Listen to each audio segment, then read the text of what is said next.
would like to begin by acknowledging the traditional custodians of the land on which I live and work, the Gundungurra land and people. I pay my respects to their elders, past, present, and emerging, and extend that respect to all Aboriginal and Torres Strait Islander people.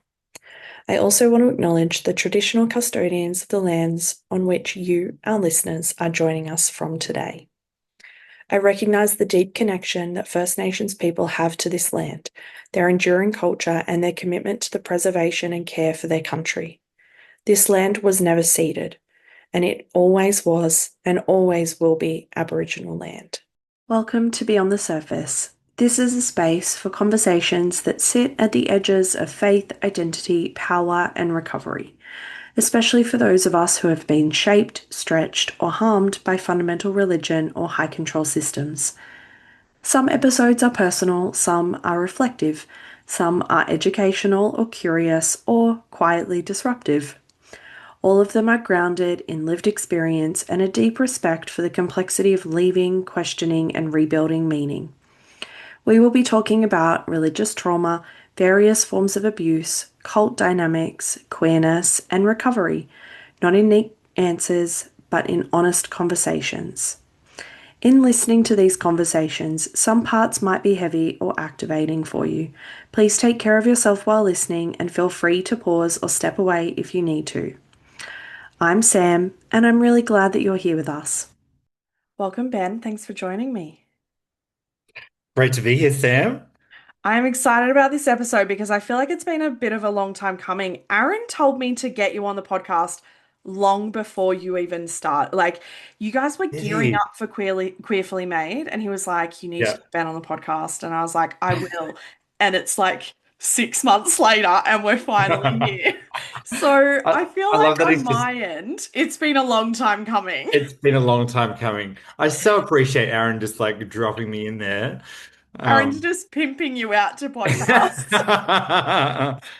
oh, look, Oh, in that goodness. case, yeah, I should start charging him back my fee. Oh, absolutely. Yeah. Mm. Anything. Before we get into your story, I feel like we've just alluded to something. Give Queerfully Made a plug. It's Yes. great. I was on it. It's wonderful. Plug the shit out of it for a minute. You were on it. Queerly Made, our podcast that we launched in January. Oh, no, sorry, July of this year. Mm. So Aaron Kelly and I are co-hosting that podcast. So the intersection of faith and sexuality Hmm. and the conversation that surrounds it. So we've just wrapped up season one, Yes. which was really all about establishing the conversation and establishing or articulating that intersection. What is that? What can you be a Christian and be gay at the same time? Hmm. What are the challenges that come with that? What are the challenges for queer people inside church? What are the challenges for people that have left? So kind of exploring about like all about what that is and what that looks like. Yeah. So then season two next Mm. year will be all about the so what.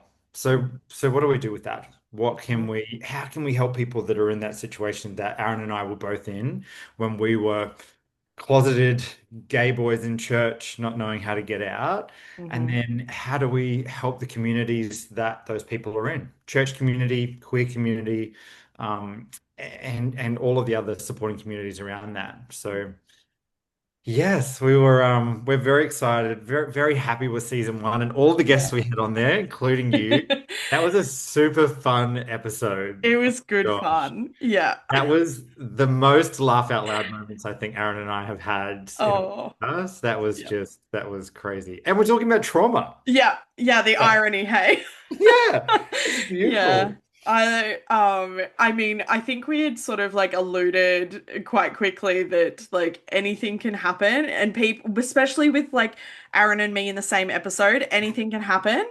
And so I remember thinking, oh my God, thank God Ben's here to ground this space. Otherwise it was just going to be absolute like ADHD pure chaos, but it was good fun. Chaos. So, Yeah. um, I feel like we've given spoilers away a little bit, but in terms of your story, Yeah. um, but I like to start these episodes with like a super vague question, which Okay. is where does your story start? Where, in terms of place, it starts in New Zealand. Oh, in yes. Aotearoa, we like to say, Aotearoa, New Zealand, in a on a small country town, which is pretty much what New Zealand is, just a whole bunch Mm. of small country towns. Yeah. But yeah, that's where it started on the farm with mum and dad and my brother and sister. Um, yeah, very easy, cruisy, Mm. kind of childhood. Um, yeah, something about growing up in a small town that's really beautiful and wholesome. Mm. Um, and you're sheltered from a lot in a way. Yeah. But I always had this, I think going through my teenage years and the more that I grew up, the more that I wanted to see what else was out there. So I was really keen from a young age to explore the world and see what was beyond the fences that I'd grown up in. Yeah. Mm. And from memory, because I listened obviously to your episode where you shared your quote unquote testimony, which I loved that. Yeah. Um, but you did not grow up in a Christian family, did you? No, I think, well, kind of like my grandparents were missionaries, so they came out from Scotland when my dad was two. Um, and so my grandparents on my dad's side were in church, and I think mum and dad were in church to a point, right, probably right up until I was born. So, Mm. but no, we didn't really go to church. I remember mum taking me when I was a kid once. And then we would have gone whenever we visited my grandparents, Mm. um, but other than that, no, they weren't churchgoers as such. We didn't say grace at home, Hmm. none of that sort of stuff. Yeah.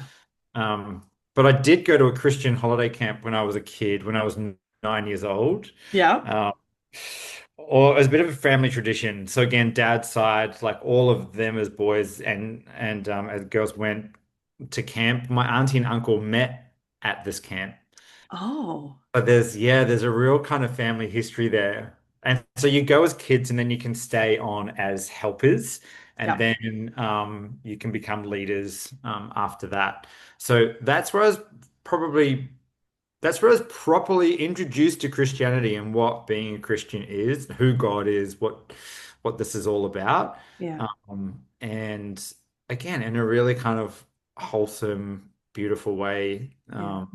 So yeah, that was my intro. And did you say you were 9 or in year 9? And I was 9 years old when I first went. So Um, what did 9-year-old Ben think about Christianity? well, I think it was probably I don't remember. I remember more about freaking out at camp and being away from home. Like I'm Yeah. 9 years old. It's probably like that's probably more of the memories there. I would say it was probably because I kept going like year after year, right up until I was 14, and then became like the helper. So I would keep going and then became a leader as well. So I did probably a good 6 or 7 years there. And it was around, I'd say probably 11 or 12, I remember thinking there, this is really beautiful, and there's something that feels really heartwarming about this. Yeah. Um, and it didn't feel like, some of the songs that we would sing at night at camp would be with one guy with a guitar. Yeah. Like it wasn't the Wasn't a big production. It wasn't a production. There was no Yeah. stage. There was no lights. There's no smoke machines. Yeah. There's none of that. And some of the Bible stories were taught in this really beautiful way with this artist who would come with these big, massive canvases on stage of just big white long paper, and he would paint as he would tell Oh. stories. Like it was just this beautiful, creative expression of yeah, the way that he would, as a storyteller, the way that he would tell stories of the Bible. So. It was a really beautiful, again, wholesome way to be introduced to Christianity. And Yeah. then I went to church for the first time, like on my own, when I was 14. Okay. Mm, So I often will joke that I gave my life to Jesus at the ripe old age of 12 and developmentally, like, not developmentally, like, formed at 12. But what was it, like you said at 12, that was when you sort of, like, around 11 and 12 was when you started to realize, actually, this is really beautiful. What were yeah. you connecting to? Yeah, that's such a good question. I think, I was connecting to, I definitely felt it. Like I've always been someone that needs to feel, kind of feel my way through life. Yeah. And often at times I've needed to think more. Mm. Um, Yep. but I think I definitely felt something at the time. I think whatever the process was, I don't think it was like, raise your hand, or maybe it was. But I remember sitting with someone and like with a leader, and we were praying together, and I kind of repeated what they were saying. So it kind of took you through that salvation prayer. Yep. Definitely felt something inside of me, like in my heart, um, that was kind of like this warm glow, Mm. And so then, yeah, the language I put around it at the time was inviting Jesus into my heart. Yeah. Yeah. And at what point, I'm sort of like joining timelines here a little bit. At what point did you realize you were gay? Oof. Gosh. Probably earlier than that. I'd say probably around 10 or 11. Yeah. 10 or 11, I knew that I liked guys. Mm. And I think, but hadn't really acted on too much of it Mm. at that stage. Um, but yeah, And I, being in a small town, did you have the language of that anyway? no, Like of gay and yeah. no. And because this was in the 90s, Yeah. giving away like my age now. And in the 90s in small town New Zealand, like that was probably like a demonized word. Yeah. Do you know what I mean? Like if you were gay, you were outcast. Yeah.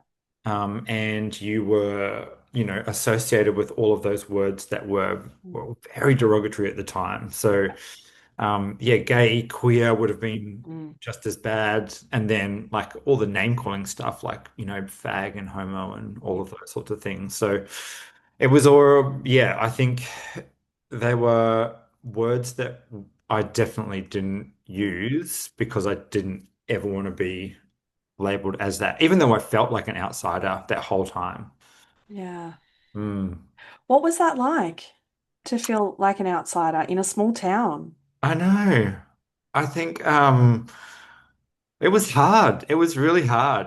I think I did gymnastics as a kid, so wasn't really. I got to the stage where I was doing competition gymnastics, which meant I wasn't allowed to play Yeah. rugby, which is every We're kid fulfilling dream. all the stereotypes here too, by the way. Like gymnastics kid. Yeah, yeah. Gymnastics Oh, was my gateway, if you like, Aaron, yeah. musical theatre. But yeah, so I think loved gymnastics and dance and all of that sort of stuff, all of that side of things. So not the not the masculine sports or masculine. I played hockey for a little bit. I did play rugby when I was a young kid, but it just got to the point with gymnastics where my coach said you can't risk injury by playing another sport. So we're competing like probably once a month or something like that. So just the risk of me being injured and then not being able to compete in gymnastics was too high, and I was just getting up to that level where I needed to take it a lot more seriously. I was kind of training 3 or 4 times a week, like it was probably I was doing proper professional gymnastics. Mm. So that already had me with, I had my friends at gymnastics, but that was it. Um, Outside of, a friend circle, I had some friends in primary school, but they were mostly girls. Yeah. And then even at high school, that became really difficult as well. It was mostly girls again. Yeah. Um, it was definitely tough. So I think it was tough at school because that's where I was most of the time. And if I wasn't there, I was at home, which was fine. If I wasn't at home, I was at church. Yes. And that was the safe place, right? That was my chosen family, if you like, Yeah. outside of my standard biological family. Yeah. So yeah, it was tough, but I found safety and comfort and relationship and community in other areas. Yeah. Mm. Was church the safe space because of what it gave you in terms of like what it gave you spiritually, or was it safe for you in terms of what it gave you with like a ready-made community?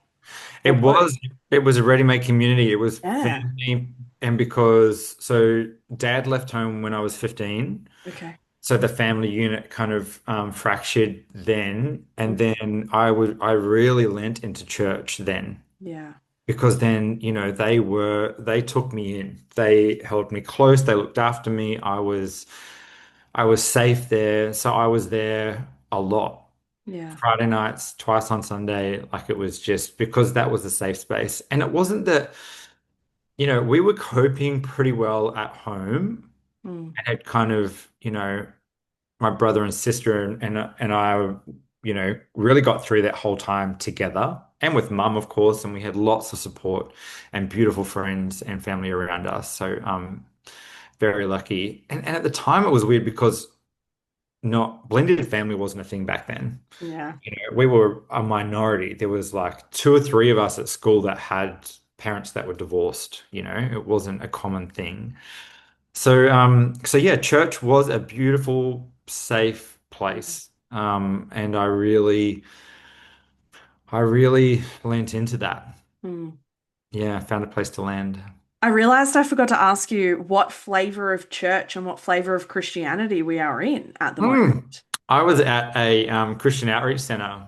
So Oh, yeah, COC. Our pastor at the time, I think he was head of COC for New Zealand at the time. right. I know. And we might have split a couple of years after I joined to become an independent church, Hmm. but very much Pentecostal, evangelical. I think Shout to the Lord was was being Oh, one of my first Sundays there. yeah. Yeah, very much following the Hillsong model or the Pentecostal Yeah. model. Yeah. But yeah, that was my flavor. Right. If Mm. Aaron was here, he'd be singing Shout to the Lord. I'm glad he's not. It's a very Um, triggering song. And Oh my if goodness. you've seen a podcast, you will know that he is shameless about singing and does it at the drop of a hat. In the Yes. last episode with our last guest Oh, episode with Andrew Sloan, I think he's sung yes. like three times. I'm like, Aaron, like I was listening to the episode and I'm texting him going, really? Like, oh my goodness. he Um, just told you that it's triggering, and then he like breaks yeah. into song the next opportunity he gets. I'm like, mate. Automatic. You need to Yes. stop. Yeah. I need like a button Oh, that I can press to be like, yeah. you've gone too far. Yes, Yeah. absolutely. Yeah. Oh goodness. Okay, so 15 in church, church is a safe space. Mm. During this time, like, how is that safety? Because obviously, being a little bit older, I imagine your understanding of your own sexuality is growing, even if, like, the language is not necessarily there to the same level. How are those two things intersecting? And how was queerness framed in this space, in this church space? Yeah, so definitely framed as something that is prayed for. Yeah. So you go up the front and get prayer at the end on a Sunday night, Mm. because you are struggling with your sexuality. So, Yes. that was definitely how it was framed at the church. So Mm. still very much loved and accepted, love the person, hate the sin. Oh, yes. Uh, was the language. Mm. But there wasn't any kind of that was pretty much it. Yeah. Like that was the only answer. Do you know Yeah. what I mean? Like it wasn't um and I hadn't really shared too much Mm. at that time. So I was really close with my youth pastor at that church. We became really, really good mates actually. So he right after dad left, he, found out that it had happened and met with me one on one and would take me out for coffees. And Hmm. he was that big brother during that whole time. It was really, really beautiful. So, and I confided in him, so he knew about the struggle Yeah. at that time and very much tried to, I guess, equip me with all the resources that I need. It was all about, if I can remember, it was more about like the more you lean into God, the more that you know that Yeah. this is gonna go away. Yeah. It's almost like the image of like dirty water and clean water. The more you pour of clean water, i.e., God, the less dirty water, i.e., Yeah, gayness, there'll be in the yeah, glass, which yeah. is obviously not how it goes, clearly. Um, But I'm curious, like, throughout all of this time, like, who was God to you? who was God to me? Yeah. And how did you relate to them? I think for me, again, it was a felt experience. It's still a very much a spiritual Mm. experience. I connected with God, like in a heart and spirit level. Yeah. So I think, you know, through, and I feel like I had a relationship with God, you Mm. know. And the language at the time, of course, very masculine. It's all about, you know, Father, Son, Holy Spirit. It's Yeah. very, very masculine. So I think, you know, that was, I guess, helping me in a way Yeah. in terms of the masculine that was missing from my life. Mm. But I think, yeah, I was very much like again feeling my way through that, but it was a felt experience, you know, and teachings really helped. I'm such a visual person, so I loved like videos, and I would go and hire resources from the Christian resource store, I guess it was. Yeah. Whatever it was called. Whatever it was called. I used to get this one on repeat because you couldn't download anything back then. Yeah. So get these resources. This video I used to watch by Jesse Duplantis, Oh, which was he was the guy that had that vision of going to heaven. yeah. He believes he went to heaven. Others will tell you that he had a vision of going to heaven, and but when the way that he described heaven in so much detail and meeting Jesus and being walked down by the river and meeting King David and like it was just Mm. I loved hearing those sorts of stories because it helped me shape in my mind what this was all about. This is what heaven looks like. I'm listening to someone that's been there Yeah. or says that he's been there. Um, Yeah. so it was very much it was yeah building this idea in my mind and I guess with all of that as you grow up in the church there's you know you are you know, encouraged to get amongst it. Of course, you're encouraged into leadership, into Yep. service, very much Do into all the things. all the things, Yeah. serving and building community and, you know, Hmm. reaching the lost and all of that stuff. So I did Yep. conferences, I did you know, all of the camps, like, you know, all of that stuff. Yeah. And then, you know, you'd get prayed for, and it would be like, you know, I see there's leadership on your life, and there's Bible college for Hmm. you, and there's like, you know, all of the Yep. prophecies to be like, this is the plan that God has for your life, you know? So I'm very much believing Mm. all of that stuff at the time too, being like, okay, well, Yeah. great. There's a future in this for me. Yeah. And then when I was 18, 19, made the decision that Bible college was the next step for me. So As every good Christian teenager does when they yeah, finish school. that's right. I mean, like, you're hearing all of this language about God having a plan for your life. Like, did you think that part of God's plan for your life was for you to not be gay? Like, Yeah. yeah, okay. Yeah, very much so. Mm. Yeah. God's plan for my life was to be married to a woman Yeah. and have children. Like that was you know, that was absolutely the plan. And although that seemed really difficult to believe at the time, there Mm. was a hope attached to it that it will happen one day, Yeah. right? Yeah. And so if I just stop sinning and if I just keep you Yeah. know, following God's way and staying in the light and, you know, all of that stuff, then that's going to happen for me. Yeah. Yeah. So, deep denial about sexuality. But I think during that time, there was all of the acting out that was happening as well. Okay. What do Mm. you mean by acting out? So all of the like exploring, I guess, Yeah. sexuality in the dark corners Mm. of the closet. Yeah. And yeah, so that. wherever I could do that in secret Mm. without being found out, Yeah. without anyone knowing. Until the altar call, of course, where I'd come forward for prayer and, Yeah. confess and, to all of that. Yeah.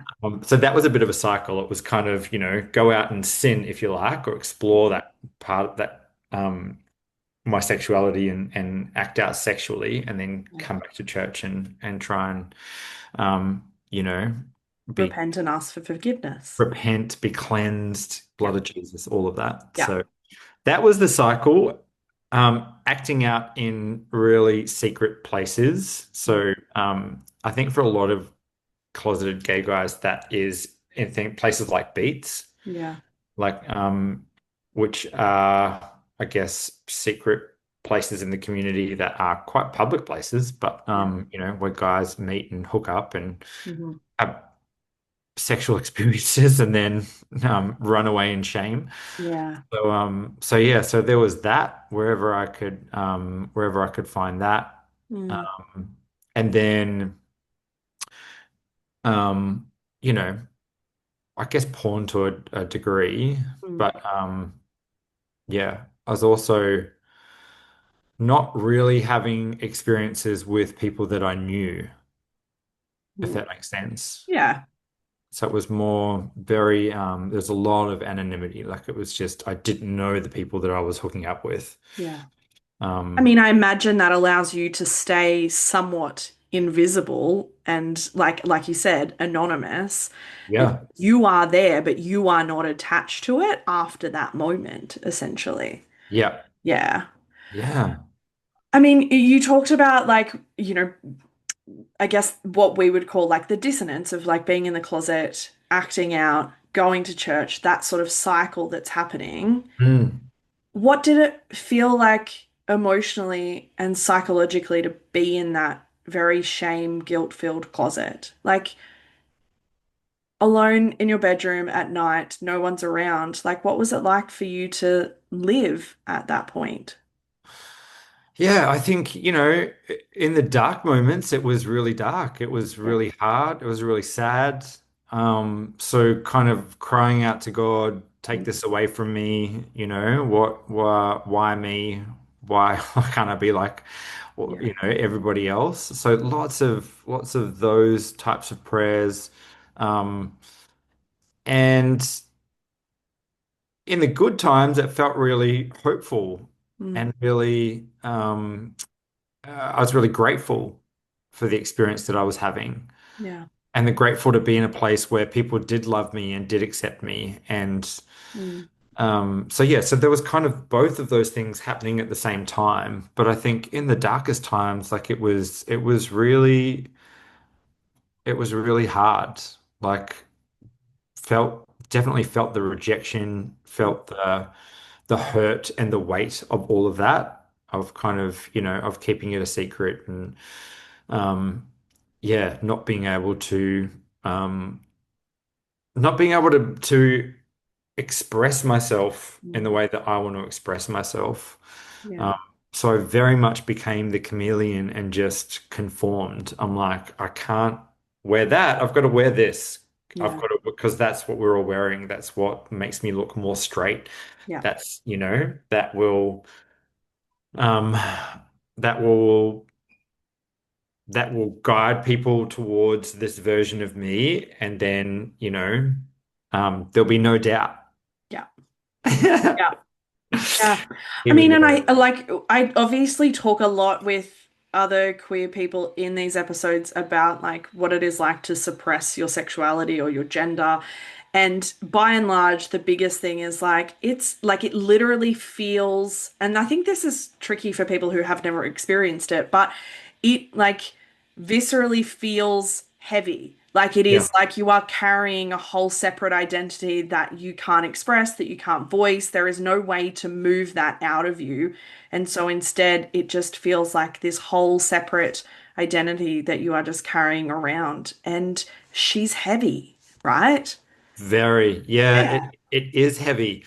But do you know what? Like, I think you get used to it. Oh, yeah. Do you know what I mean? It's like weight Yeah. You training. climatize. you climatize, and Yeah. then heaviness just becomes normal Hmm. for lack of a better word, but you just kind of feel like that's just how life is. So Yeah. then I carried it and carried it and carried it to the point where years and years later, where I couldn't carry it anymore. Yeah. And, there's a part of me that just went, enough. Yeah. Like we need to put this down or let this go. And then when you find the freedom and liberation and all of that, it's like, oh, why have I been carrying this Yeah. weight all this time? Yeah. Yeah. Yeah. I mean, and that, like, and I'm sure we'll get to that, but like, even taking that heaviness off doesn't just come with like automatic liberation and joy. Like, that's really messy and complicated as well. So, But you'd find light moments, I think, too. Like worship was really important to me, like yeah. that creative expression, like being in song. Not that I was, a worship leader or anything, um, Yeah. but put me in the back row of a choir. Mm. Um, Belt it out. Belt it Yeah. out. Yeah. Actually, my last at my home church, my last Sunday, our worship pastor, was she our worship pastor? Anyway, she was one of our worship leaders. She knew how badly I wanted to be a worship leader, even though Oh, I wasn't a great singer. So she got me up for like two songs with a microphone. I'm sure they turned it like all the way down, yeah.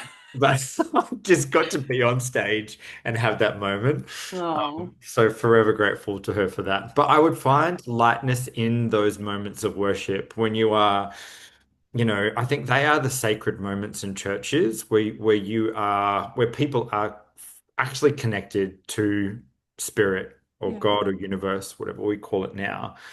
Um, and then we ruin it by getting some guy on stage to try and interpret a book that was written over 2,000 years ago into some Yeah. English translation. Do a really bad job at that. But those sacred moments in worship, I really treasured and adored, and would love some of the services where, worship would just go on for like 45 minutes, an hour, Yeah. because I would feel that and Mm. feel lighter. And those were the lighter moments where, you could forget about what it felt like to carry that burden. Yeah. Mm. I have like a side question based on that because obviously, like, I'm curious how you look back on those experiences now and I can relate as a former worship leader. Worship was the way that it was like the language of my soul. I loved it. And so I'm curious how you look back on those like hour-long worship sessions. And now that we know just how strategic and um smart and calculated some of those worship sessions are to emulate and get us to be emotional and to like conjure that emotion. How do you look back on that now and still see it as a spirit-filled experience and not emotional manipulation? Because, it's gonna sound like I'm taking this from a sermon, but No, go for it. God is so much bigger than that manipulation, and Yeah. it can come through all of the, you know, to hear stories of where people have had these experiences inside or outside of church. I think, God will meet you where you're at. As Yeah. cheesy that sounds like such a Christian one-liner. God. But it's true. I think some Yeah. of the experiences I had uh were true and real for me at the time. Yeah. And there's just no way that any type of manipulation could have orchestrated the experience that I had. Yeah. I had an experience at a conference once where um, I started thinking about my dad. Yeah. And I was like, this is weird. Like, why is this happening? Like, and I tried to not think about it, not think about it. Mm, But there was an encouragement to do that. And this is all in worship. And the mm, message that came through for me, for what I needed to hear at the time, was that you are yes, you are your father's son, but mm. that doesn't mean that you will be your father's son in terms of you won't necessarily go, follow his footsteps. Yeah. So yes, you're your father's son, but you are more like my father.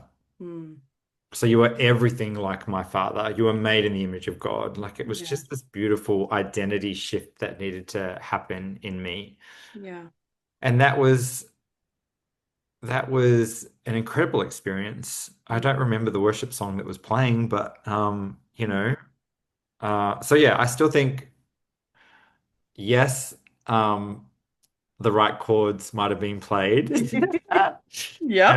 I was brought into the worship song that was being sung, but I still had these incredible encounters that, there's nothing that can take away from that. Yeah. And I like asking questions like that because I have so many people either on the podcast or sitting in my office unpacking their own stuff as Mm. well around like how do I look back on that? How do I look back on the fact that I spoke in tongues and prophecy and all of those sorts of things? Yeah. How do I make sense of that? And everyone lands in such different spaces. And so like some people will land in a space of it was emotional manipulation, and other people will land in a space that's similar to yours. And so I like people to hear different experiences to know that there's no right or wrong way to land after those experiences, as long as it feels like yours still is the biggest thing. 100%. And because I'm still such a spiritual person now, Mm-hmm. I'm on a very different spiritual path, but I Yeah. think I still there's still a spiritual language that I speak, and to Yeah. some people it will sound like tongues. Yeah. And I don't do it outside of my house Mm. or anywhere that people can hear me because that's, Yeah. I believe that an it's a personal internal thing that really is supposed to benefit me, not other people. So I still do that, and I still connect with spirit, and I don't necessarily use Father, Son, Holy Spirit anymore, but because it's Mhm. a lot broader than that. But yeah, I still use that. So I guess I look back on it and I'm grateful for a lot of what I was introduced to. Mm. Were there some crazy, wacky Bible teachings that were a part of that? Sure. I Was bet. there, was there some Yeah. beliefs that formed programming inside of me that I've had to unpick and unlearn over the last 5 or 6 years? Absolutely. Yeah. But there were some really beautiful experiences in that connected me to this thing called spirit and has allowed me to then continue that Yeah. in a much different way. Yeah. And I think that's the beauty of coming out of like very binary black and white systems, which is that, oh, like there is nuance in the world, and actually we can do both, and we can remember the good and hold the good and not have to erase that and eradicate it just because there was harm done. We can actually, as humans, have the capacity to hold both. Yeah. And I think that that's beautiful. So we have derailed greatly, but that's okay. Okay, let's like fast forward a little bit. Like, when did you come out? I came out, so I'd left home at 19 to go to Bible college in Sydney. Yep. And then I got to Sydney and I was like, whoa, hang on a second. Yeah. This is a big wide world out here. Holy Mm-hmm. shit. So I Yeah. was still very much in church. Mm. But there was this big wide world out there and I was I'd already been like drinking in high school, but now I was really drinking and was Yeah. like introduced to drugs for the first time, like recreational drugs. And like so there was this pull of being pulled in like two different spaces. And the really complicated, um, slightly fucked up part at the time was I was I'd slept with two guys at church. Right. Yeah. Not so Just to anonymous complicate things. anymore. Hey, Not so anonymous anymore. I'm not so anonymous anymore. No, far Yep. out. So That those gets two messy. worlds, yeah, very messy. So those worlds were separate right up until that time, and those worlds were now combining, and I had mixed them both together, and it just freaked me out. I was like, "Oh God, what have I done? Like this is too much. I can't handle it." Yeah. And it made sense for me to leave church and try and figure it out. And Mm. that gave me then the freedom to then go, well, I'm just going to now be who I want to be, Yeah. in a really kind of brat kind of way. Yeah. Um, Okay. and so probably 2021, I think I came out to Mm. my parents, and my friends at the time. Yeah. Um, How was your family? Mum was great, but both of them were great actually. I don't know. Mum, I told them separately, obviously because they're separated. So Mum, I told, and I think her reaction was like, "Oh, darling, I think I'd be more surprised if you weren't." So, But so unsurprising. mums know, mums know. There were the Yeah. signs along the way, you know. Yeah. Um, and then I wrote this letter to Dad, and Mm, it was like, yeah, it was a couple of pages, and it was quite defensive. And I don't know why I thought that yeah. I had to be defensive at the time, but yeah, Dad was great. So it was kind of, yeah. I don't know why I felt like I needed to Mm, act the way I was. But at the same time, I was struggling to cope with life outside of the church and outside of this community that I'd found that had been such a safe place for me. yeah. I was finding it in other ways and finding other friends and all of that sort of thing. But there was still lots of partying to find acceptance in my social circles, Mm, but also help me escape the reality of having to face some of the stuff that I was going through. yeah. So whilst it wasn't all sunshine, lollipops, and rainbows. Yeah. It was hard. I was like, shit. And two, like a lot of the gay community and what was happening in the gay community still, because of my internalized homophobia, Mm, was still wrong yeah. or too much or too flamboyant or too gay. And it felt wrong to step into some of those spaces. Yeah. So whilst I was out, coming out of church at 21, trying to figure out like what what is all this now and what can I step into and what does this mean? And yeah.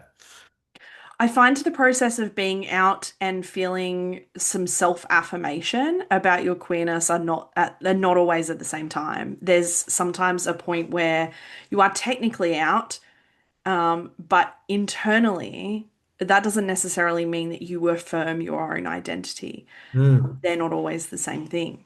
Um, yeah.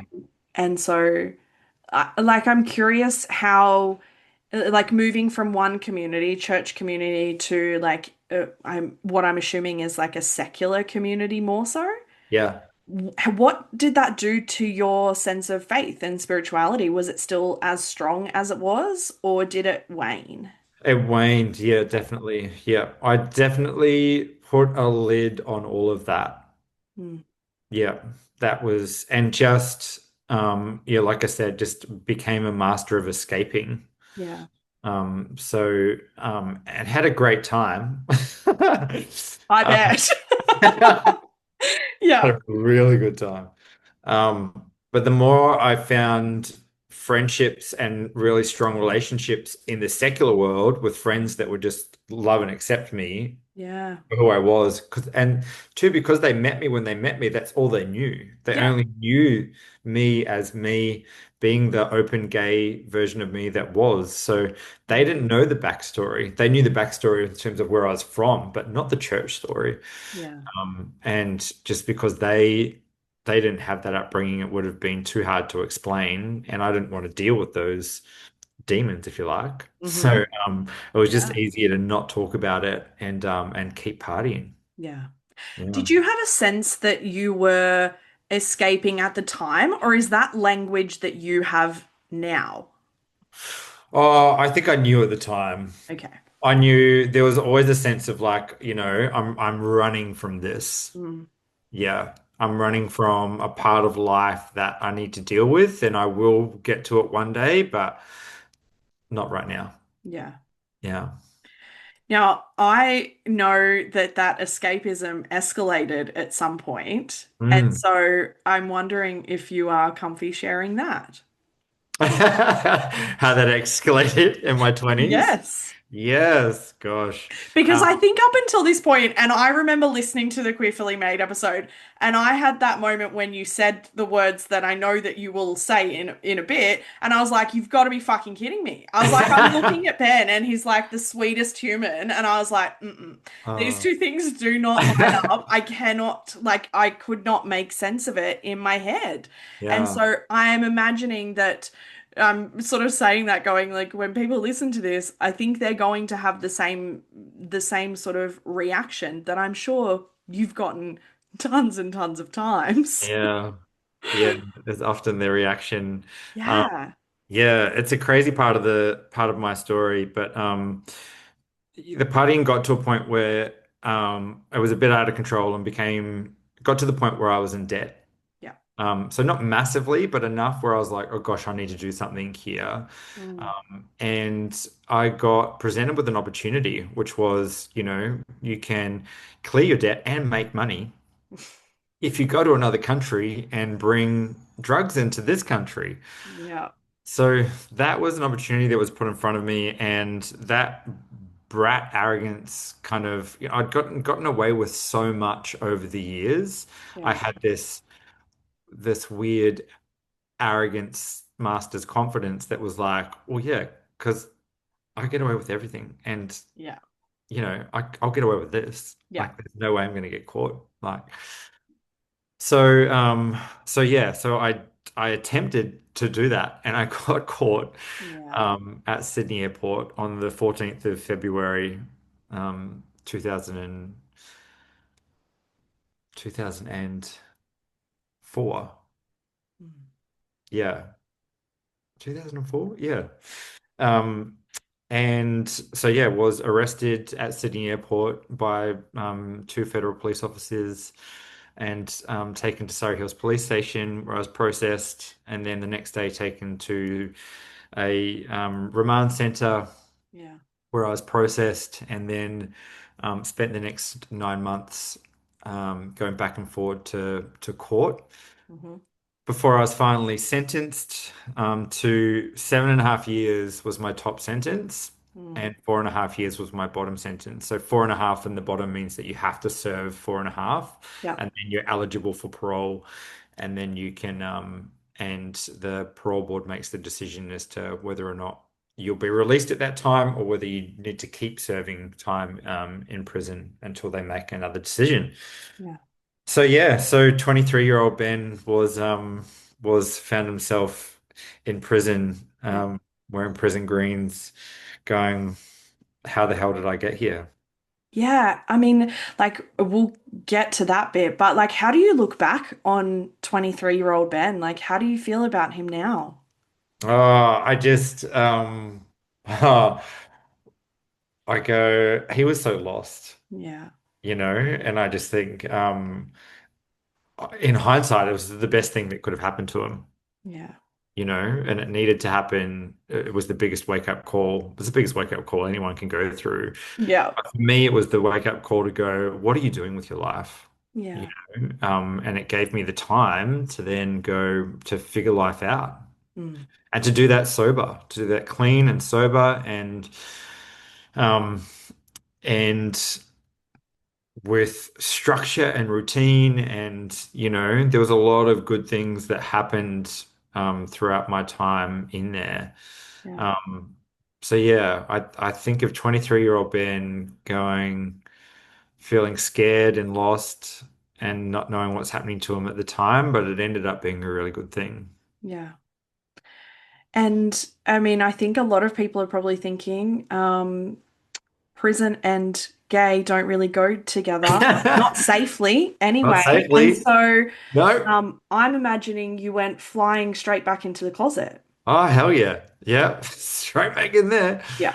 Yeah. And one of my friends actually reached out to the prison and because I was really concerned about my welfare and spoke Yeah. to there are different support staff within prison, and one of them was a drug and alcohol counselor, and there's another welfare officer, so kind of social worker type people that are in there. And she spoke to the social worker or the welfare officer and said, I'm concerned for him for this reason. Yeah. He is gay, and if that gets to be found out, I'm scared for his safety. Yeah. So at one stage, I was pulled into the office, didn't know who I was going to be talking to and what was going on. And she got me into a quiet room and just said, this is the conversation I've had with this person. You know, Mm. there are certain steps that we can ta take to help keep you safe. Do you feel like your life is in danger right now? Do we need to take steps Yeah. to ensure that you remain safe? And I felt pretty safe at the time. So but she gave me pathways or avenues that if I ever needed to tap in or Yeah. tap out of where I was, that was an option for me. Yeah. But yeah, very much back in the closet, acting straight, becoming one of the boys.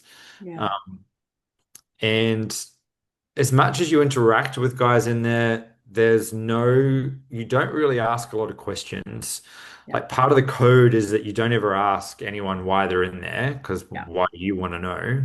Why Hmm. are you asking questions? Because the only people that ask questions are snitches because they're trying to get information that they Yeah. can sell to try and, make their situation better. Yeah. So there was kind of this bizarre moral code that I learned very quickly. That was a part of it. But yeah, I think no one, so staff knew. I don't know which officers knew, Mm. but yeah, I knew that that was an option if I needed to. Um, if I needed to tap out, then there was a pathway there for me. Mm. Mm. What was the impact of that psychologically and on your mental health of having to like put yourself back into a space that you had come out of in terms of your sexuality? Because I think it's like without knowing too much about psychology, you'd probably be able to give me more insight into this. It was part of flight or Mm. what is it? Like a fight, flight, freeze, fawn, like a trauma Fawn. Yeah, it response? was Yeah. fawn. Yeah. Yeah. It was Yeah. very much fawn. It was just like, no, no, you need Yeah. to do this for your own protection and your own security. So I think because it was part of that, it was Yeah. it was pretty easy. Yeah. And life was so different. Mm. Like this is a inside prison is a whole different world, you Yeah. know? So it was easier because I was removed from the world that I had just been in, Yeah. being my confused, lost gay self. I was now in another world, so I had to adopt a different way of being. So it was kind of easy. Yeah. And because I'd done it before, you know. Yeah, I often joke about like Chrissy, my wife, is like I will just throw random things like from like my church days, and she's like, it's so easy for you to slot back into that version of you, and I was like, oh, it's almost like automatic at some Yeah. point, and so like I wondered whether it was almost like an automatic transition because Yeah. it's so inbuilt in you. It feels a little bit like parts of that is like part of our DNA, Yeah. especially when safety is there. Like, and those survival instincts, that fawn response kicks in. It is automatic. Yeah. Yeah. Yeah. So, okay. I love coming into these episodes knowing a little bit because I'm like, oh, I feel like I have spoilers. You and this I feel like is a very common thing when we, hear people's stories of like going to prison, coming out of prison, you found your faith again, right? Yeah. Yeah. What was Yeah. that Yeah. like? Yeah, so I had a volunteer come from an organization called Prison Fellowship, Hmm. that is built on volunteers and some beautiful, beautiful people. And my mum ran into someone in New Zealand who they knew from years ago. I think he was like the page boy at their wedding. It's a very small world. It's a very small world, but Yeah. this was like super random. Like, I don't think they weren't connected anymore. Like, Mm, do you know what I mean? Like, they had lost touch, lost connection, and then reconnected somehow. And then he was then the head of Prison Fellowship. He was running Prison Fellowship in New Zealand. mm, So Mum shared with him and was like, oh, he was like, oh, I'll get someone to go and visit Ben over there. So he got in contact with Prison Fellowship Australia. Someone came to visit me, and he was one of those like really enthusiastic Christians. And I'm Yep. like, oh God. I'd Here we love to cringe, except I'm pretty sure everyone who knew me would have been like, yeah, you were Yeah, one of you were those there. enthusiastic Christians. I'm pretty sure Aaron would have also been one of those enthusiastic 100%. Christians. He was the So, leader of that group. He was the leader of those volunteers. years. Oh, but probably not the vibe that you were wanting Oh my in the gosh. space you were in. No. But I Oh, think, but part of me, there was I think an empathetic response being like, I so appreciate your intent, yeah, and we would say in Christian world, you'd say, I could see his heart, yeah. and what he was trying to do. And so, and plus, like he would come to visit me, and he came more than like a lot of my friends did. Mm, He lived closer, which made it easier, but he would come every 2 weeks. yeah. And he bought me snacks when he'd come to visit. So Bonus food cures everything. yeah, cans of Coke and Yeah, chips. He bought Maltesers, which I never used to like Maltesers, but I never had the heart to say, I actually don't like these. Can you buy me yeah, some? You get M&Ms instead. So now I love Maltesers because he kept buying me them every week. But he'd bring his Bible in and he'd pray, at the end of it, and yeah, so he was he was a really, really beautiful man that really helped. And then Prison Fellowship were doing things inside of prisons as well. So um, once a month, where I was at the time, I think it was like once a month or once in a blue moon, they would come and kind of do a service, if you like. yep. That was yeah, very low key, but yeah. Mm, So I guess that's where I kind of, but then I had my own journey to go on inside of myself, right? And yeah. and wanted to, I made the choice to connect with God again. Hmm. Like I'm curious because um the God that you knew, you then walked away from. And so then how is it to then reconnect with someone that you walked away from? Yeah, yeah, Like that's a weird sort of scenario, right? yeah. And I don't know if I shared this experience on the Queer Fully Made episode, Mm, but the moment that I remember, I was on a top bunk. So you share a cell with someone else on the top bunk. And I just prayed and asked God, I said, I I need you back in my life, basically. Like yeah, I'm done with running. I'm done with, of doing life without you. I need you back in my life. And before I could finish the word life, like I just felt this incredible presence, like yeah, over me. And I was like, felt like I was floating. Like I knew I was physically on a bed, but I felt like I was floating. And just the feeling was love and grace and peace. And like it was just intense to the point where I was like ugly crying, but had to do that really quietly because there's someone on the bottom bunk, yeah, you know, I can't let him know that I'm crying yeah, or praying. Two yeah, things that will probably get you not beaten up, but at least picked on. yeah. So yeah, so I'm ugly crying on the top bunk, having this incredible spiritual experience with what I knew at the time to be God, but just met me, in a prison cell, Mm, totally where I was at, and just yeah, the that unconditional love that I felt before that was there for me again, and I guess as a prodigal yeah. that was kind of coming home, yeah, behind bars. I'm curious what it was, like you sort of said, like, I need you in that prayer, like, I need you to come back. What was it that you felt like God was going to give you that you couldn't get from you at that point? I don't know. I Okay. don't know, but I knew that I wasn't getting it within me. Yeah. And I knew that I had um, experienced a life Mm, beforehand when God was in my life, that whatever I was connecting to back then, I knew what that was like. And I wanted to feel that again because that was incredibly comforting. So I didn't know enough about myself back then, but I did know that I could connect it back to a higher power yeah. um, in this way. So that made more sense than going within. Yeah.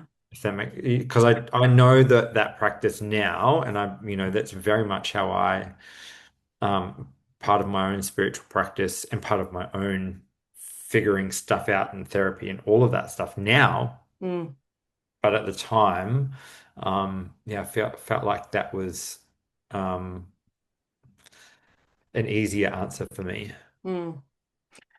I'm going to ask this as like a double-barreled question a little bit, I guess, which I'm a little bit known for, of just like asking multiple questions in one hit. Yeah, great. But but I'm asking it on the basis of like I know what it is like to leave church and spend, I mean, I call it my 2-year rebellion, where I walked away and I did everything that I wasn't allowed to do, and then shit hit the fan and I came back to God, and that felt a little, that 2 years felt like I used that as proof that living that lifestyle, that living a queer lifestyle was never going to be good for me, that it was always going to end in disaster. And Mm. so I'm curious at this point how you felt internally about your own sexuality, and was where you were at being used as like a punishment or like as a reasoning for why you needed to go back to God, that this is the right way. Wow. Yeah, I think like in a lot of ways it felt like, if I was going to come back to God, that beyond that experience of being on the top bunk that night, Mm, in my mind, because of church programming, it yeah, meant and beliefs, it meant this, this, this, and this, yeah, which meant stop being gay, yeah. stop sinning, like turn your life around. Mm, And that was mixed up with this whole like, I'm being given a second chance here, and I need to mm, prove that I'm worthy of the second chance to my friends and my family and the world at large. This is you wait till I get out. This is going to be, the best. Version of me that you've ever seen. hmm So there was that playing into it as well. But I think, yeah, it was very much moving away from this life that I had started to live on mm. the outside, and going back into the closet. But yeah, it didn't feel like I was grieving that in any way because I'd convinced myself that this was the right thing to be doing.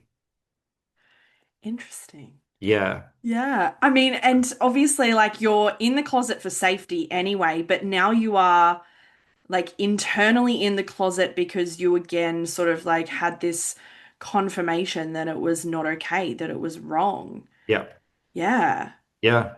And self-imposed belief. Yeah. Do you know what I mean? Yeah. Like it was just because I knew from years gone by that this equals that. So Yeah. therefore, this is the belief that I need to adopt because that's what's going to be those are part of the beliefs of the community that I'm now wanting to be a part of again, you Yeah.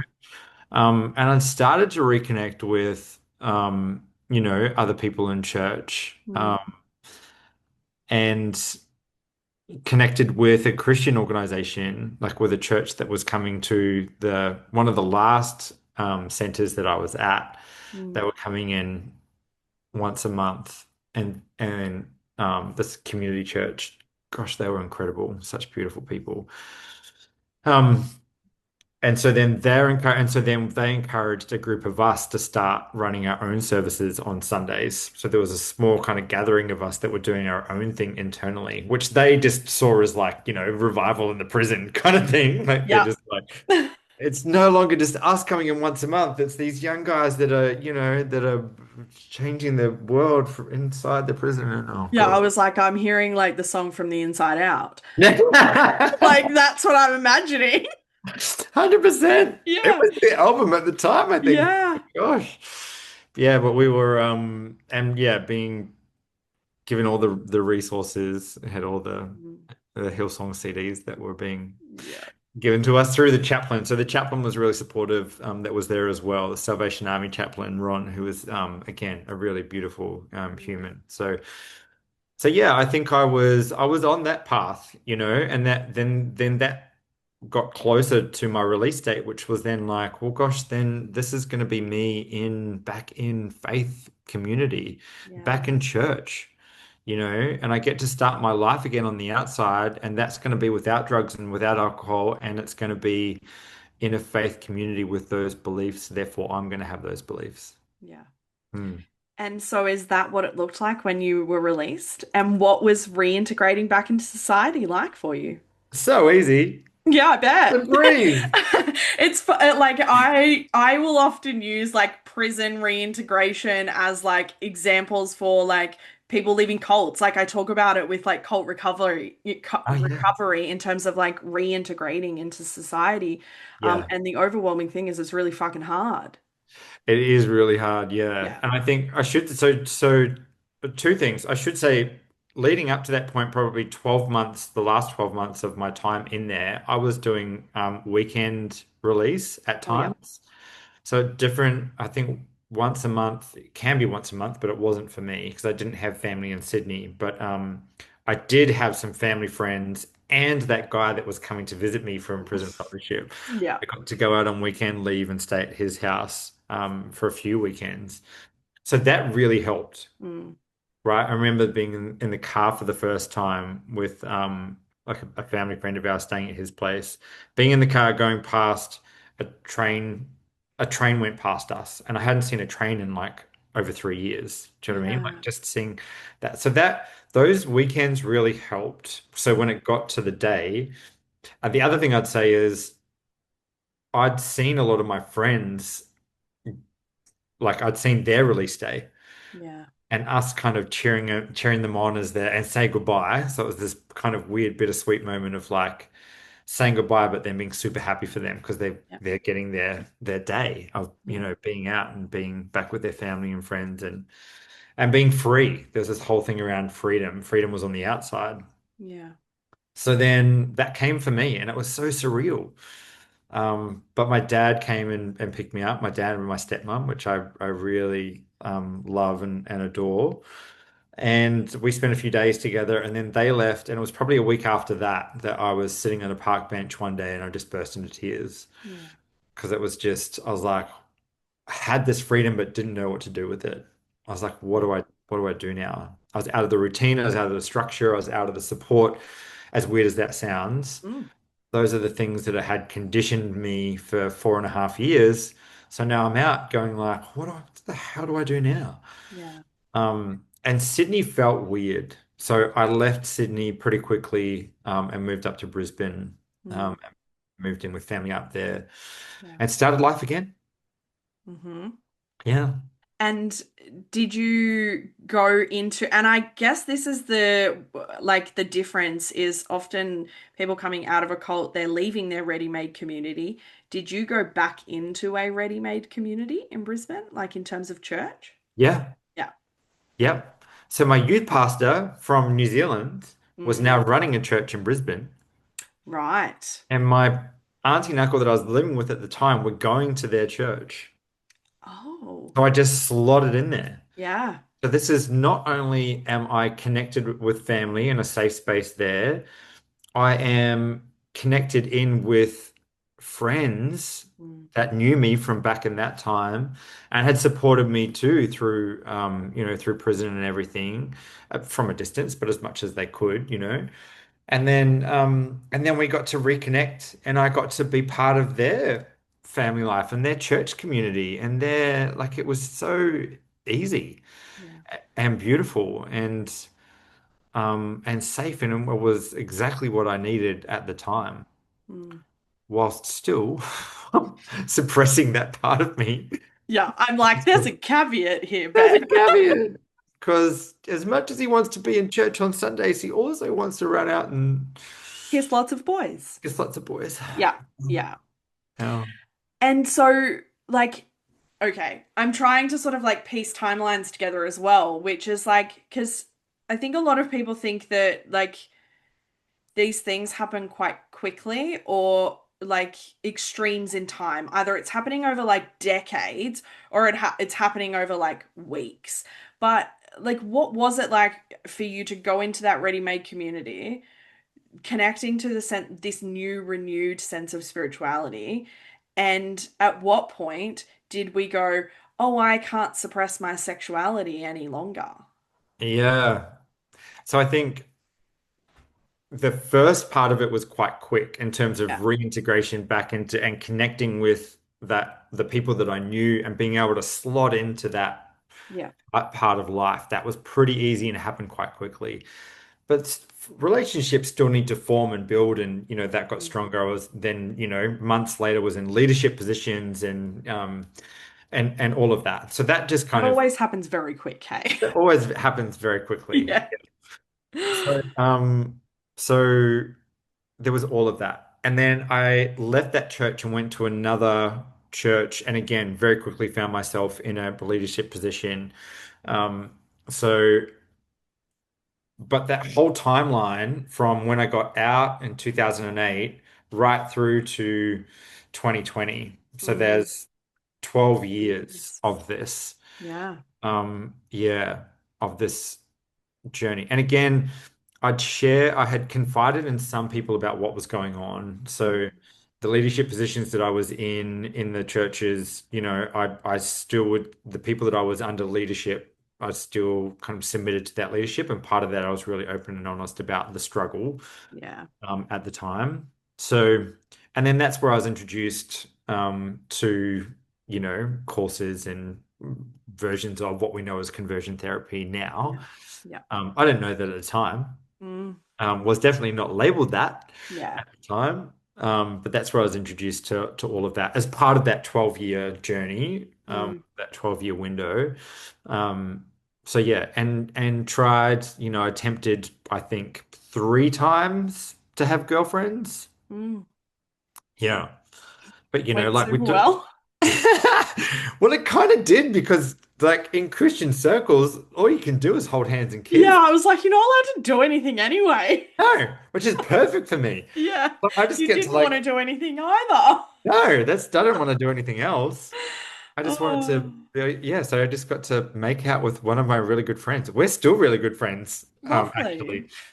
She's incredible and I'm very grateful that she's still a part of my life. But yeah, at the time we were just like, and everyone, of course, was so excited that we were dating. Yeah. It was just like, the almost like the Christian power couple. It was just ridiculous to the point where we almost had to say, like, calm down. There's no ring on the finger yet. Yeah. It was, but I definitely still trying to convince myself that no, this is what needs to happen. One day you need to propose, and this is, Mm. it's all going to change after you get married. And so, yeah, which of course was not the case. Yeah. I want to get to the 2020 point, but I actually have an extra question, which is, were you treated, at any point, were you treated differently because you were someone who had come out of prison, or was that ever used as a like poster child of like coming out of prison, finding Jesus, like that sort of like test into a testimony, mess into a message kind of thing? Was that Huh. ever part of that for you? Yeah, it was story porn. Yeah, right. Okay. 100%. Yeah. As soon as Oh, as soon as one of them pastors with too much enthusiasm, which is all of them, yeah. finds out about it and wants to like get you on stage to talk about your story, like it's yeah. So that I think I shared it probably oh, at least twice, maybe 3 times in church, or like properly on stage. Yeah.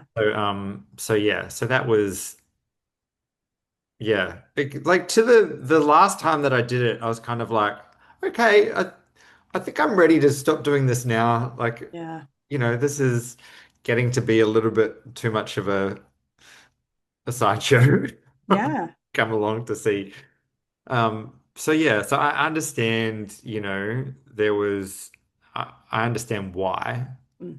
and how it's the redemption story and how it ties into the narrative and all of that. So was more than happy to share at the time. Mm. Mm. But at some point, from one prodigal to another, it gets tiring. And it gets tiring being viewed like that as well, because then you can't ever fuck up, like ever, because Yeah, that's not part of the story. That doesn't fit the narrative. And so, like, there's so much pressure to be that person in the community. yeah. Yeah, it's this like a level of tiredness that comes with that for sure. Yes, Yeah. 100%. Yeah, you're so right. It's the Yeah. golden child, Yeah. you're the poster boy for redemption. So therefore, um, yeah, that means this, and this. Mm-hmm. Absolutely. So Yeah. yeah, the pressure was on. Yeah.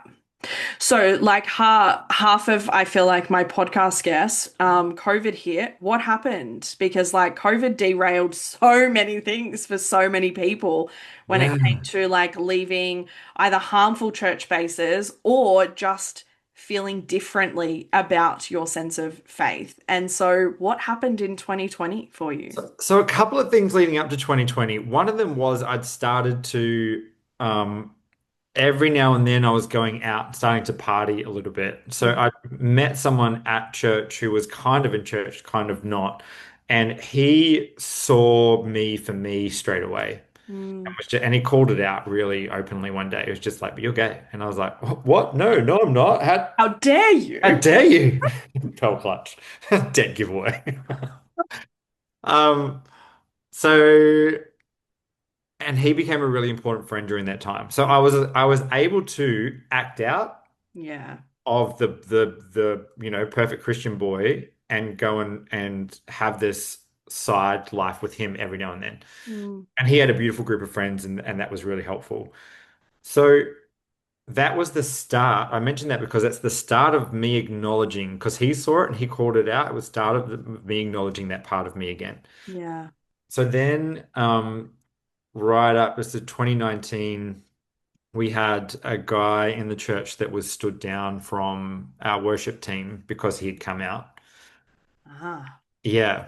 So in protest, there were a number of others, myself and probably three or four others, that all decided to step down from leadership positions in protest of the decision that was made. Yeah. Because we're like, well, where is the line? Mm.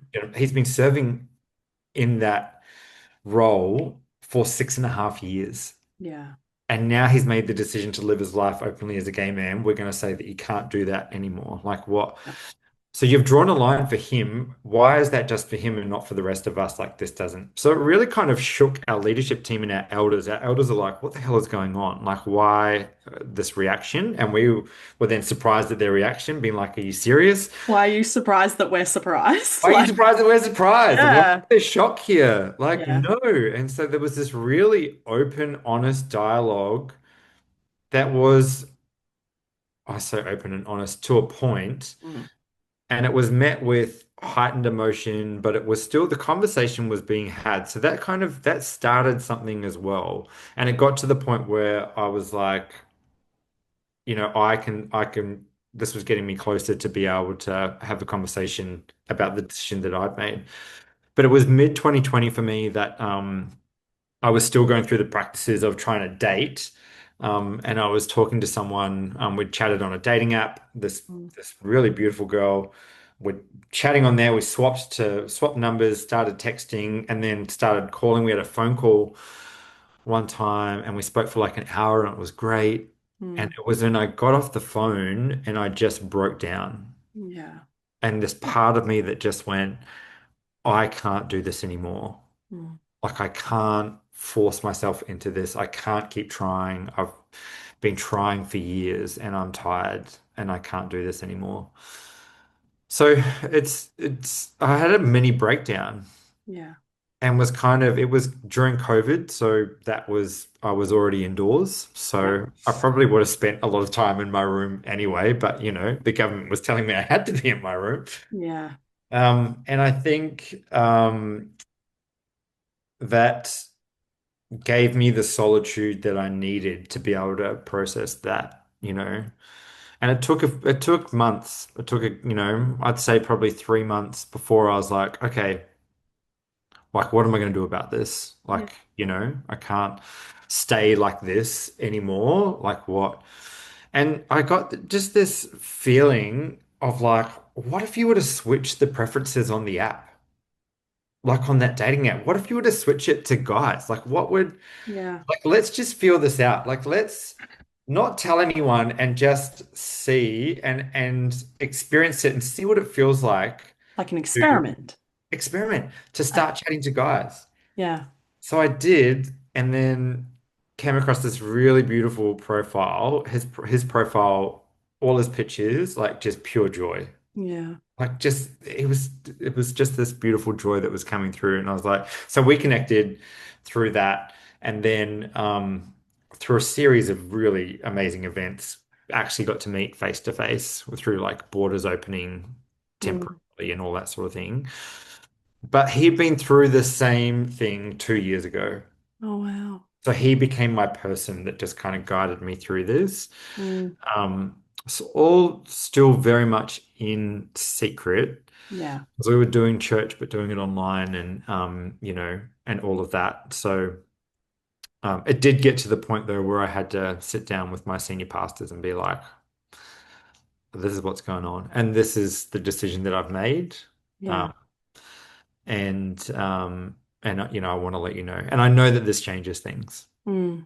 Yeah. And I was really, really lucky in that I was met with love and acceptance and grace, and they were so beautiful Yeah. in their response. And I think um, one of them said at one stage, "Yeah, this does change things, but we don't have to talk about that today. We're just so thankful and grateful that you've, felt like you can talk to us and open up and share." Yeah. So yeah, so that was the turning point, and a really hard thing to go through at the time, but so grateful because that's just set me on a completely different path. And I finally got to acknowledge, like, come home to myself and acknowledge this part of me. Yeah. That's, my sexuality, but so linked to my identity and my self-expression and the way that who I am you Yeah. know, and I now get to share that openly with the world, Yeah. which is a really beautiful thing. What was it like for you to unlearn the conditioning and Yeah. like the clobber passages and all of the things like that like are hardwired into us Yeah, around our queerness being wrong? Like what was that process like for you to unlearn that? that's still happening. Yeah. I think not so much linked to, I guess, my queerness, but I think more so just around some of my thinking I've noticed. I've been like, why do I think that? Oh, Yeah. church conditioning, you Yeah. know, church programming. So that's still, and I've spoken to some friends about that are no longer in the church as well. And they're like, yep. Oh, it So comes out in the weirdest layers, the like weirdest, yeah. just bizarre. Yeah. Yeah. So I think, so in that way, it's still happening. Mm. But I think for me to explore and go and find voices in this space was really challenging because I couldn't find a lot. Yeah. And what I'd been introduced to in terms of like Cy Rogers and Yep. the poster boy for Oi. being able to pray the gay away and come out the other side. Mm. Um, and still be married and yeah, live a wholesome life. Mm-hmm. So I think I struggled to find um stories, resources, Mm. people to speak to initially. Yeah. Um, but then that was a really gradual process. Mm. I had to do that slowly. Yeah. There were other things that were more important for me in my journey at the time. So being with people and being with safe people, safe friends, friends that are still my friends today. Um, and I was with someone at the time, found a boyfriend pretty quickly after I came out. Yeah. Um, a beautiful man who I'm still very, very good friends with. But that was like a year of just, exploring, like being in a relationship Yeah. with a man, you know? And so being able to challenge some of those beliefs and unpick and unlearn some of those things with someone Mm. made it easier. Two, because I was explaining what I'd gone through with church stuff before to him, Yeah. and he'd not had any of that kind of background or upbringing. So, Yeah, being able to vocalize that to someone who has no idea is there is like a real like healing aspect to that. And yeah. for someone like I've done that before and they're like, "Oh, that's like insane." And I'm like, "Yes, I know, but I didn't think it was insane at the time." But Yeah. sometimes vocalizing those things to someone else who has no idea, it doesn't have the same context, is such a unique experience, but it's a really cool one. Yeah. Yeah. Yeah, it was really he did really well at listening to um my trauma and Yeah. helping me with that.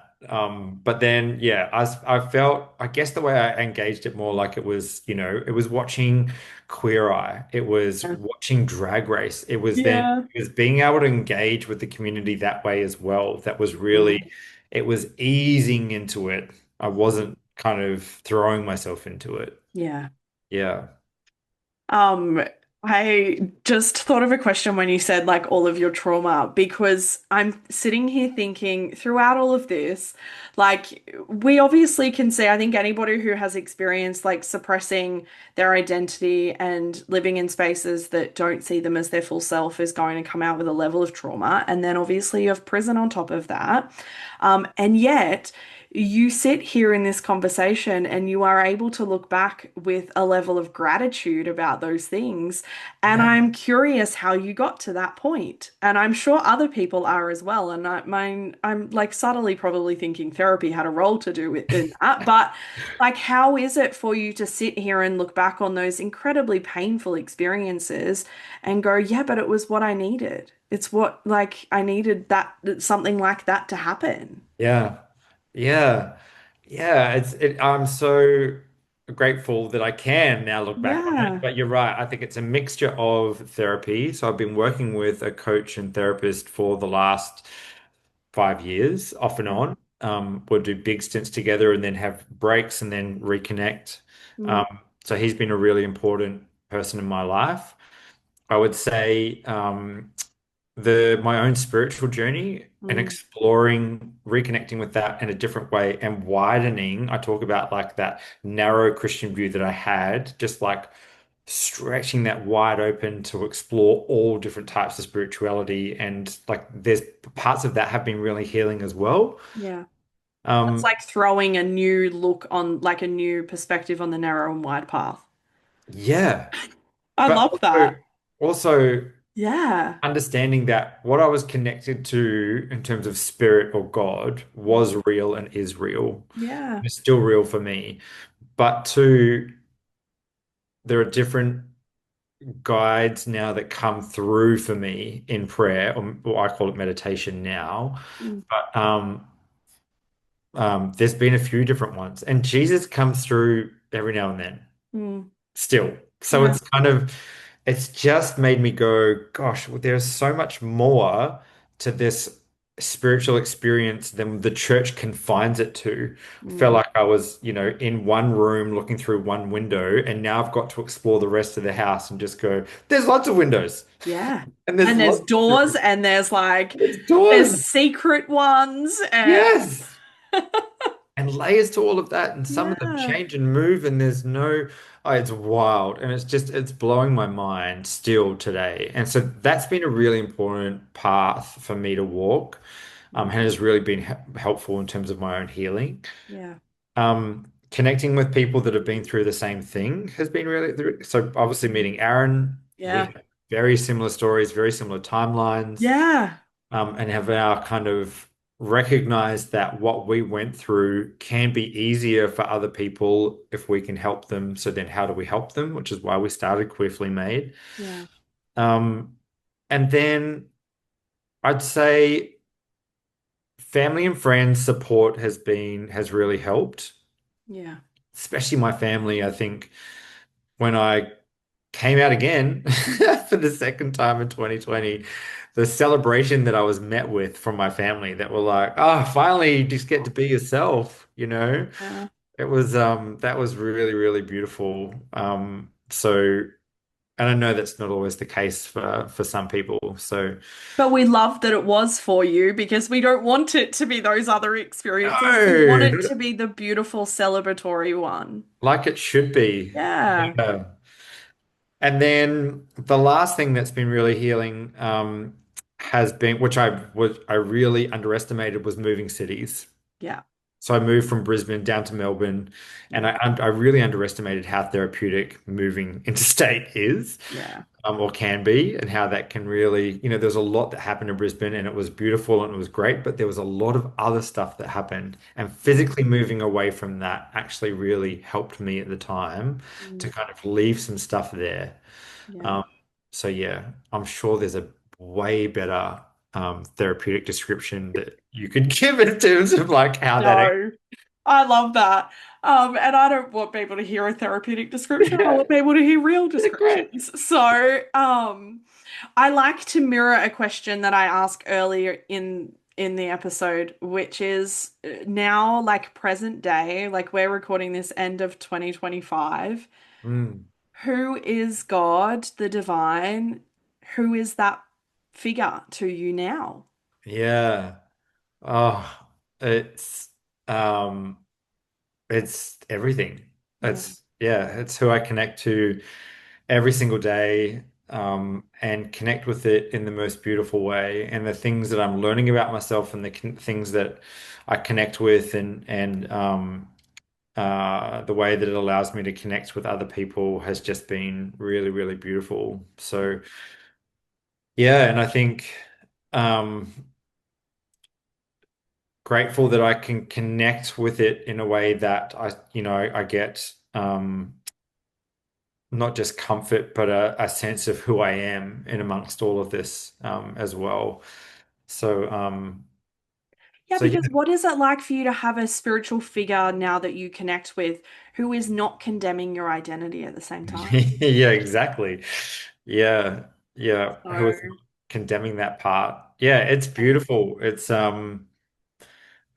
so much.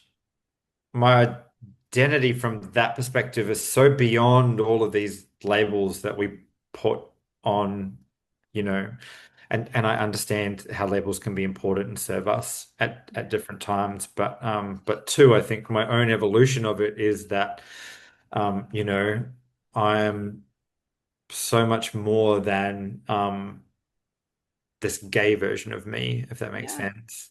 yeah, Uh, there's, in essence, I'm love, I'm light, I am, all of those things. yeah, Um, and then I go out and sleep with men. So, yeah, but I yeah, think, and then whatever labels people need to put on that, they can put on that. So, yeah, I think, the spiritual practices that I'm following now are not aligned, not necessarily aligned to any religion, mm, but I experience the divine, and I think too, I've got to a point where I'm experiencing, I feel like I'm experiencing that in more fullness, but gosh, that just keeps expanding, yeah, and the really beautiful things that have happened, experiencing the feminine and the masculine aspects of the divine, the divine feminine to come through. I never hmm. experienced that within church. No, well, who of us does? Why would None you? of us do. Yeah. Yeah, Oh gosh, but like this year in particular have really connected with that, the yeah, divine feminine, and then the other form of divine masculine outside of Jesus and God. And mm, then the two of them that have come together recently to kind of like they both dwell within you as well. Like don't just see them as something that you can tap into. They both live inside of you.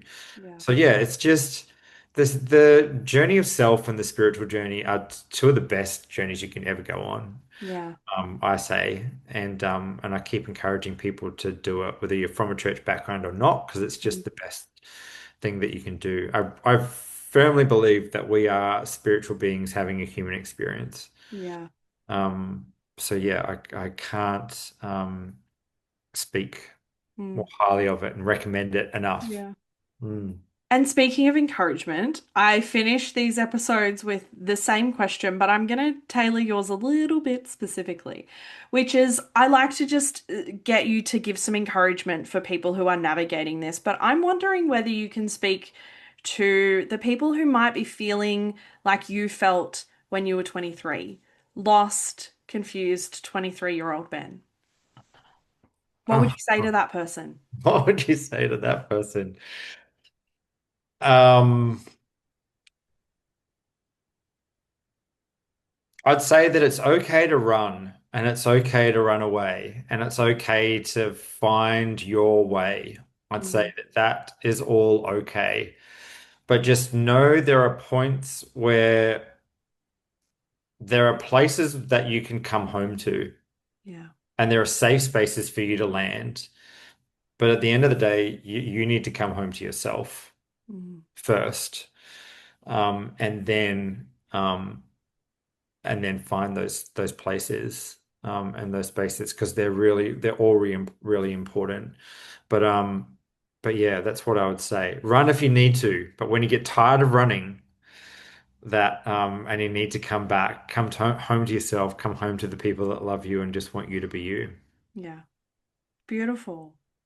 Thank you so much for joining me. My pleasure. This Thanks has for been so having me. fun. I love Yeah. chatting to fun people. Thank you for joining me. Oh, it's been so good to see you again. Thanks for listening to Beyond the Surface. If this episode resonated, challenged you, or named something you've struggled to put words to, I'm really glad you found your way here. You'll find ways to connect, learn more, and explore further in the show notes. As always, you are good, you have always been good, and your story matters always.